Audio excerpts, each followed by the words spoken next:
आखिर क्यों एक अमीर बाप ने करवाई अपनी बेटी की शादी एक कंगाल लड़के से, और फिर उस लड़की को अपने फ्यूचर पति से न्यू ईयर का ऐसा तोहफा मिला जिससे उसकी आंखें फटी की फटी रह गईं और अपने पति की सच्चाई जानकर उसके होश उड़ गए। अनिका ने अपने पापा के कहने पर नक्श से शादी तो कर ली थी, मगर उसने ये शर्त रखी थी कि घर से बाहर किसी को ये पता न चले कि वो उसका पति है। पापा ने तुम जैसे कंगाल से शादी करा के मेरी जिंदगी बर्बाद कर दी। मेरे सारे सहेलियों के पति उन्हें महंगे महंगे गिफ्ट देते हैं और तुम वही 10 रुपए का गुलाब का फूल और कार्ड। नक्श उस घर में घर जमाई बनकर रहता था, मगर वो वहाँ एक नौकर ही था। सब उसे जलील करते रहते। ना तो उसे घर में ठीक से खाने को मिलता था, कभी कालीन पर तो कभी वो कुत्तों के कमरे के बगल में सोता। अपना पॉकेट खर्च चलाने के लिए वो एक जगह चपरासी की नौकरी भी करता था। अनिका ने अपनी सहेलियों को बता रखा था कि उसकी शादी विदेश जाकर हुई है और उसका पति लंदन में बड़ा बिजनेसमैन है, मगर जब उसकी सहेलियां उसे अपने हस्बैंड्स के दिए हुए महंगे महंगे गिफ्ट्स दिखाती तो वो जल भुनकर राख हो जाती। इस बार न्यू ईयर में मुझे एक महंगा गिफ्ट चाहिए, वो जिसकी कीमत लाखों में है। तुम्हें पता है मैंने आज तक इतने पैसे देखे भी नहीं है, कहाँ से लाके दूंगा इतना महंगा तोहफा। तो ये तुम्हें मुझसे शादी करने से पहले सोचना चाहिए था।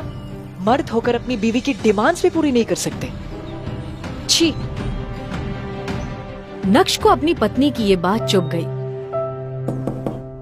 2 दिन बाद न्यू ईयर की पार्टी से पहले नक्श अनिका के पास आया और उसे एक गिफ्ट पैक दिया। अनिका ने बुरा सा मुंह बनाकर उस डब्बे को खोला और जैसे ही उसने अंदर का गिफ्ट देखा तो उसके होश उड़ गए। ये फोन, ये तो इस कंपनी का स्पेशल एडिशन है। इसकी कीमत तो 1 करोड़ है। ये तुम कहाँ से लाए? असल में ये ओरिजिनल नहीं है। हाँ, ये ओरिजिनल नहीं है, बल्कि उसी फोन की कॉपी है। सेम किचन में वो काम होगा, मैं देख। अनिका को नक्श पर थोड़ा शक हुआ क्योंकि वो फोन बिल्कुल असली लग रहा था। तो वो अगले दिन उस कंपनी के शोरूम में गई। वहाँ सेल्स गर्ल ने शनाया को देखते ही कहा, एक्सक्यूज मी मैम, आप मिस्टर भानुशाली की फ्रेंड है? मिस्टर भानुशाली? जी।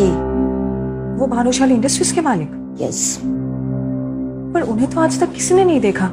बड़े बड़े लोग उनसे बात नहीं कर सकते। नहीं, मैं नहीं जानती उसे। पर तुमने ऐसा क्यों पूछा? मैडम, आपके हाथ में ये जो फोन है ये स्पेशल एडिशन है। इसका डिजाइन, ये कटिंग, ये लोगो, ये नकली बनाना इम्पॉसिबल है और इंडिया में कल ही ये दूसरा पीस बिका है जो मिस्टर भानुशाली ने खरीदा है। बट आपके पास ये फोन कहाँ से आया? क्या नक्श ही है मिस्टर भानुशाली या नक्श ने चुराया है ये फोन? कहाँ से आया ये करोड़ों का फोन बेरोजगार नक्श के पास? क्या है नक्श की असलियत? अगर वो इतना अमीर है तो क्यों रहता है अपनी ससुराल में घर जमाई बनकर? ये सब कुछ अब अनिका के दिमाग में चल रहा था, पर उसे विश्वास था कि कुछ न कुछ जुगाड़ करके नक्श ये फोन उसके लिए लाया होगा। कुछ दिन बाद अनिका उस फोन को भूल गई। एक सुबह नक्श घर के लिए सब्जी लेने बाहर गया था।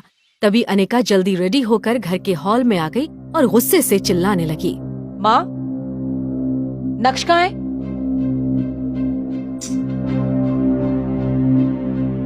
क्या आपको कुछ बता के गया है? वो कहाँ गया है? मने नहीं खबर। लगता है इसको लाइन पे लाने का वक्त आ गया है। ये आदमी ना काम के समय हमेशा गायब रहता है। बस 1 हफ्ते पहले उसे रामनिक भाई की दुकान से एक सेट लेने के लिए बोला और वो भुलक कर भूल गया। आज मैं सोच रही थी उसे अपने साथ ऑफिस लेकर चलूं, पर वो महाशय तो घर पे है ही नहीं। ये सब क्या है माँ? मेरी किस्मत में ये सब लिखा है क्या? उस लड़के से क्यों शादी करवाई मेरी? शू बात करे जो? मेरी कोई गलती नहीं। उस नालायक लड़के से तेरी शादी मैंने नहीं, तेरे बापू ने करवाई है। मेरी कोई गलती नहीं है। अभी चित्रा और अनिका नक्श को बुरा भला कह रहे थे कि तभी नक्श आ गया, पर उसने उन दोनों को नजरअंदाज करके अंदर जाना ठीक समझा।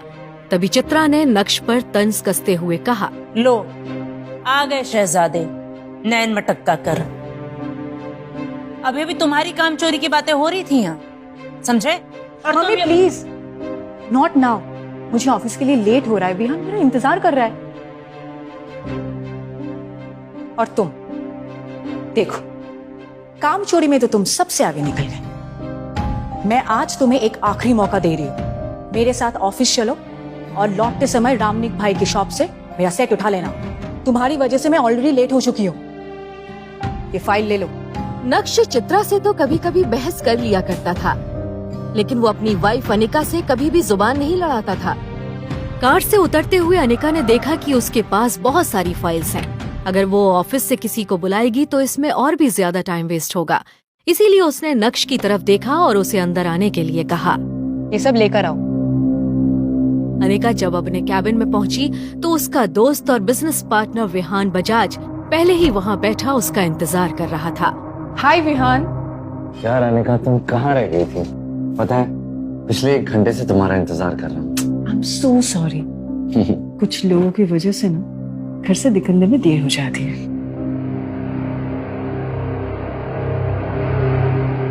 ये आदमी इतना खाली 1 घंटे से मेरी बीवी अनिका का इंतजार कर रहा। क्या हुआ विहान, बहुत मुस्कुरा रहे हो? कोई लॉटरी लगी है? हाँ, ऐसे ही समझो।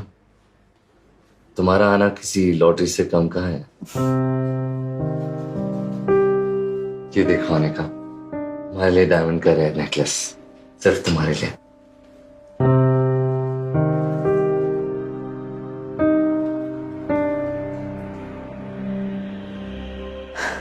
वाह विहान, ये मेरे लिए लाए हो? हाँ, ये तो बहुत सुंदर है। Thank you so much for your gift.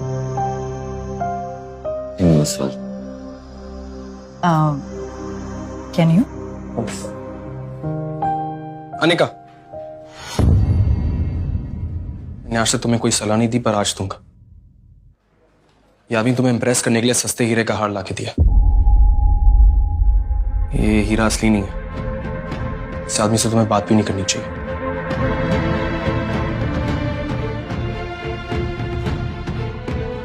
मैं वादा करता हूं, एक दिन तुम्हारे लिए असली रेयर डायमंड का हार लाके दूंगा, और इसके लिए जितनी मेहनत करनी पड़ेगी ना, मैं करूंगा।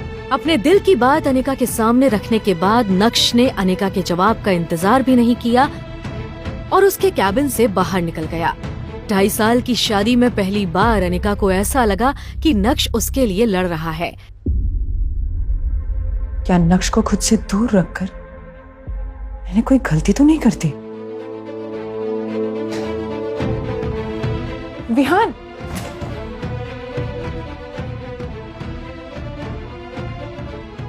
ये मैं क्या सोच रही हूं?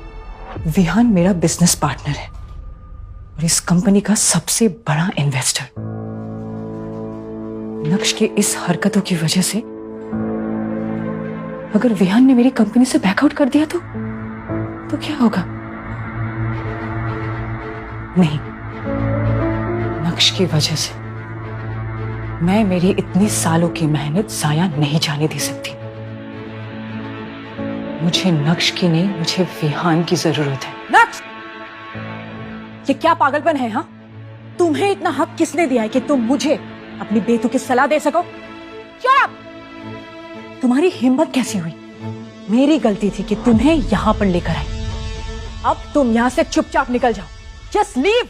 नक्श ने अनिका की इस बात का भी कोई जवाब नहीं दिया। वो जानता था कि वो जितना बोल